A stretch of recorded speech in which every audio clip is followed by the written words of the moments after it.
Hi there, I'm Charlie Gracie. I'm the Scriever for the Federation of Writers in Scotland for 2020, and I've got with me today Ricky Monahan Brown, who's a short story writer, and who was one of the winners of the 6 winners for the 20 Words for 2020 competition run by the Federation. So welcome Ricky. Hi Charlie. Yeah, so Ricky's a short story writer in the main, but working on a range of other projects, film script, a novel in the back burner or burbling in the background, maybe. I should probably mention it. The book that's out in stores right now is a full-length memoir. Yes, and the techniques of fiction and so on. Yeah. Yeah. So a memoir writer, short story writer, writing a film script. So a lot going on, Ricky, and a very good writer of tiny stories as well. So you're very kind. So thank you. Nice to meet you, Ricky. Pleasure. So I'm just going to ask you if you could just read your story to us, please. It'll be my pleasure. Just get to the right. Here we go. This is called Black Heart.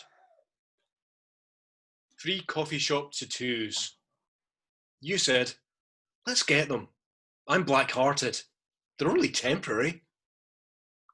But then I inked mine in. Thank you. So I was saying to you before we started recording, Ricky, that I laughed at that, and then I kind of I stepped back as well. And I think that was one of the things about that story that I really liked. There was a kind of definite layers in it, so which appealed to me. So, where did that story come from? How did you get to that as 20 words, but also conceptually? There are layers. Layers. Yeah. In terms of the content, it's actually based on a true story. I had a girlfriend, and we did go to a coffee shop one time. You know what? Why am I being cagey about this? No, you know what? I will be cagey about this because I don't want to dictate the story for someone who's reading it. Where it goes. So yeah, I started dating someone, and very very early on in our relationship, we went into a coffee shop and did get temporary tattoos, very similar to the ones that are described in this story. And then that got me very interested in tattoos more generally. And I actually ended up getting my first tattoo when I was, I think I was probably about 35 at that point. It's late on. Yeah, exactly. And I think coming at it from that sort of later in life angle, having thought previously about the idea of permanence and impermanence and all that sort of thing, I became very interested in the subject matter, not necessarily as writing subject matter, but just conceptually.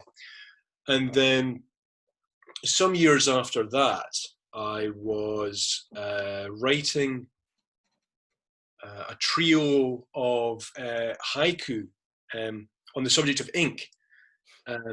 And it turned out that the subject matter and the format didn't really, for me in this particular case, match up that well. But one thing that I found in writing the haiku and sort of trying to educate myself about the form a little bit was the idea of this part in the haiku where at the end of the first line or the second line, there's the switch or the turn. And then when you're working in such economical terms, and also putting in this switch, that actually I think translates quite nicely to micro flash. So I took this particular haiku that was sort of moving in the direction of this final piece of work here, and tried to see if I could do something with it, having basically had the prompt from FWS to sort of start thinking in this format. And it turned out that sort of working on that little sort of that turn point, had sort of done a lot of the work of making a story for me that would work in this format. So then after that, it was a case of sort of trying to craft something that worked, and obviously that takes its own time. Yeah, goodness, that's a lovely long story for 20 tiny words, and tighten it up, would that be helpful, or what's that? Sorry. Do you need to tighten that up at all for you? Yeah. It's ironic that in the form of micro flash, I'm blithering on at such length. I could do that probably in a couple of minutes, like a minute if that helps. No, it's fine. So but I think it's helpful for other people who are watching this and thinking about a short story that in some ways you could say, well, that's just what happened, and I just wrote it down. But actually, what you're describing is a very, very considered editing job, and a crafting job, so that the challenge of the structure actually brings challenges, but also opportunities for clarity, kind of thing, and it forces clarity. And combining the thing about haiku, the turn. It's interesting to hear you talk about that, Ricky. Well, a lot of people do. I mean, it's not an original observation on my part. A lot of people do talk about how it is, limitation is the mother of creation in many ways. I think we probably all remember when we were in school, if you were interested in writing at school, the thing you always wanted to hear was, okay, just go off and write whatever you want. And that's so difficult, isn't it? Yeah. But being given these limitations tends to focus the mind. Aye, yeah. And the other thing, I'm just picking up, I write fiction and poetry, and particularly for poetry, I find that the incidents happen, observations happen. I think a string of words cuts across your mind or into your ears, and then it can just lie there for ages and ages. And so this challenge, if you like, from the Federation kind of sparked something that kind of was already there in your head. You're going to do that for this. So I think that's, having a kind of a bank of possible ideas just whirring about. I mean, probably all writers have that, but it's interesting that sometimes they're fished out and onto the page and then become something, in this case, something really good. So thank you. So, and interesting, you mentioned in Alan Spence, it's, gosh, there's a man to be reckoned with when it comes to big form and small form, and again, just the kind of seriousness. He, like you, is not a humorless person in any way at all. But writing is a serious business, and it's the editing and the craft really that makes things good, which is the exciting bit for lots of people, but might seem dull in the starting kind of point, And talking about the short form, not necessarily the sort of the micro form, but the short form. I've always, I guess we're talking 30 years now, like most sentient people who've read or are a huge fan of A.L. Kennedy's work, and again, particularly her short stories. And she recently did a virtual online book festival event where she was talking about her new collection. And anyone who's interested in the short form, I can't recommend it highly enough, because if you want to hear someone talking about writing in short forms, it's clearly not me, it's clearly A.L. Kennedy. And she has this, I'd recommend people listen to the whole thing, but she talks about the best short story being like a bullet. And she expands on why that is. But it's part of that idea of, the turn, and there are different forms, obviously. But what she does, there is going to be some form of devastation. I mean, a very popular form of the short, of course, is the one that leaves you gasping at the end. Hopefully sometimes mine is the one that just has a little flag saying bang. But don't set your sights too low. Not everything needs to be devastating, right? No, that's true. So you mentioned the memoir that's out, published by Sandstone, Press. That was, I think, was a Scotsman Book of the Year 2019. Scottish Book of the Year, yeah. So well done on that. And that is a memoir. And do you want to tell people a wee bit about that, or? Oh yeah, happily. No, don't make me talk about my work. Oh, go on. Come on, Ricky, come on. Don't hold back. Yeah, it's called Stroke. I think colon a 5% chance of survival. Basically, I suffered what at the time was a catastrophic hemorrhagic stroke 8 years ago now, when I was living in Brooklyn in New York. And this is the story of sort of what ensued. In fact, I'd actually lost my job the day before it happened. So it's a crash bang wallop start. And then I'm wheeled into the ER, or the emergency room, or the accident emergency, with this blood pressure that's basically enough to kill two men. And then it's the sort of story of how I and my partner got through that, and the people we came across in the process, and all that sort of stuff. Actually, when I pitched it to Sandstone at the very beginning, they said they were interested, but they weren't interested in any more misery memoirs. So one of the strange things, or surprising things maybe, is that I've been told there are a lot of laugh out loud moments in it, because there's so much absurdity, and it's and you need to find the light to get through dark stuff like that, of course. And I must stress, I've clearly been super fortunate in my recovery, so it's kind of weird talking about it in those terms now. But yes, that exists. Yeah, good. Well, that's it. And it sounds if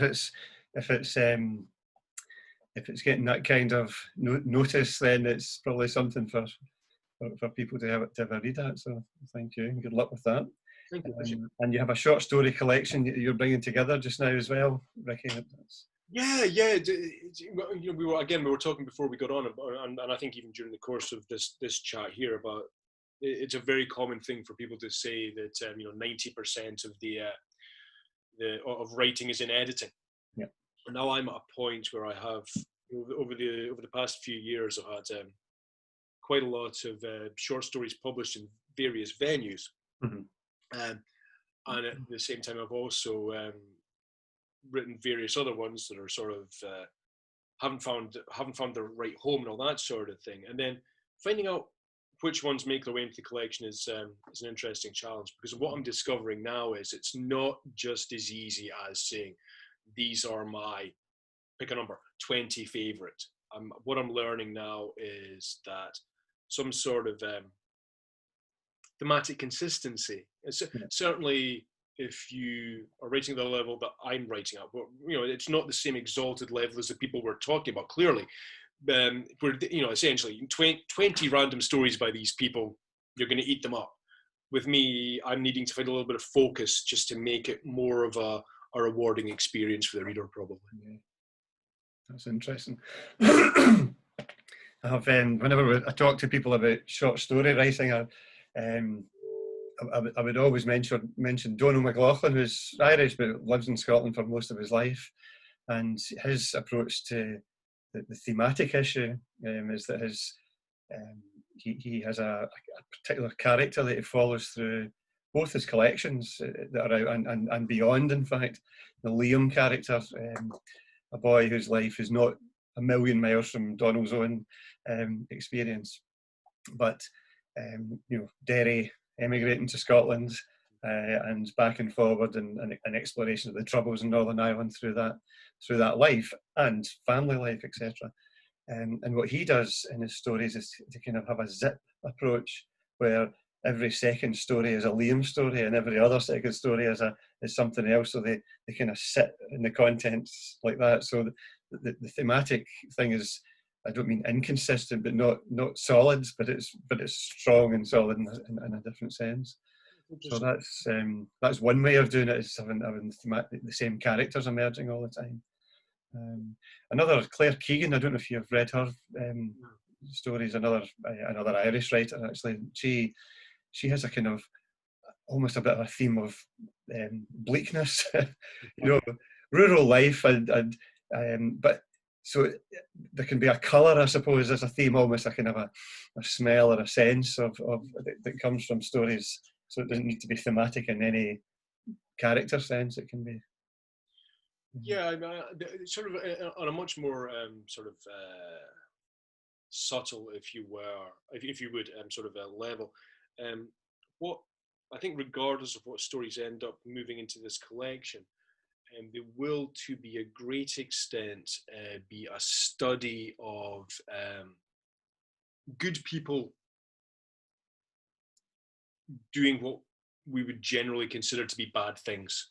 Right. And sort of an exploration of why that would happen, but also trying to find some sort of empathy with these people. One of the experiences that I've found of going through a very serious stroke, and I've found there's a lot of people who've suffered similar, incidents, if you will, and they become very interested in empathy generally. So I do find that I do try to use my work a lot of the time to sort of as a lab for exploring empathy. But that's a terrible 20-word pitch, right? So I need something else probably. I don't know that it is. It's I have a novel published, and the characters are just they do bad things. I mean, they are kind of surprisingly bad in the things they do as a couple. And that's really apart from being a wonderful tale, of course, etc. For me, it's a study of nature-nurture debate. Are people bad actually, or are they made bad through experiences? So there's a play around with that a bit, and the way in which a couple can work together to kind of not just egg each other on, but to become kind of fulfill their destiny. In a sense, that's part of the theme of it. But people have said to me that I really liked her, there's something about her, and I was delighted because I found that I too loved them. I love both my main characters, James and Maura. But it's really interesting. People say they're terrible, aren't they? But there's just something about her that's so it's quite interesting that because if you're writing anything, I mean, apart from the kind of the study of empathy as something separate, from the reading experience, you also have to have readers that are able to get the person and feel something that they might feel as well. Well, that's actually really interesting. I think particularly in terms of sort of discussing Flash and microflash. I always think that one of the things that's going on there is that the reader is doing a lot of the work. Yeah. I think what we probably want to do in that form a lot is give them the room. Yeah. To do that work. So in the case of this story, Blackheart, but also I recently had a little bit of success with a story I did for Friday Flash Fiction's Edinburgh Festival competition, and I think with both of those, in my head, I have a very clear idea of where this story goes, and what those last words mean and what they lead to. And I think certainly for the way I produce these very small works, what I'm beginning to discover as I sort of think about it more and more is that it's helpful for me to know exactly what's going on, because it sort of helps with the authority or whatever you want to call it. But leaving that room, because in 20 words you can't do all the work. No. You need to trust your reader to bring their own imagination to it. And I've been very fortunate in these recent pieces that people have been doing that. So there's, you're talking about people coming to your novel and sort of finding things about these characters that they can very much relate to, or other people finding them not so much that way, and going through those experiences yourself. And I think those are really important things to do in these super short formats. And earlier on, when we started talking, you'd said, I'll not go there. I'll not kind of cloud the reader's mind with the facts, in a sense. And certainly your story has got so much room in it for me to fit in as a person that was reading it. Oh, right, gosh, thinking, what was the tattoo? When you kind of know what the tattoo is, but or a sense of it, but why ink it in, and what does that really even mean? You know, because that's lovely, because there's almost a hint there that the inking in wasn't physical, but it was kind of metaphorical in a sense. And I really enjoyed that, because it you know, you take what you read seriously, and something that's well crafted like your story, it kind of embeds itself a wee bit. And so I did find myself thinking, I've read it a few times obviously, and thinking, I wonder if actually what this is about is something different from the physical, much more the kind of emotional or spiritual, even in some kind of way. So that is the good thing about poems and short fiction, is that they require space to be left. So therefore the best ones have lots of space within them, not so much round about them, but actually within them. A TARDIS, you go into that story and you could go on forever, you know. Yeah, there's one right there as it happens. Oh no, you all right, have you got a TARDIS there? Well done. I see it now. Yeah. Wow, there you go. So, well, listen, that's been a pleasure talking to you. Thank you, Charlie. It's a great chance. But thanks very much for showing me your TARDIS and a brief glimpse of your Nick Cave t-shirt as well. Anytime. No, we could go on for 2 or 3 hours talking about how great that guy is as an artist and a man who knows how to put something succinct down. Yeah, a little Easter egg for the fans there. Yeah. Thank you very much. Thank you. Okay.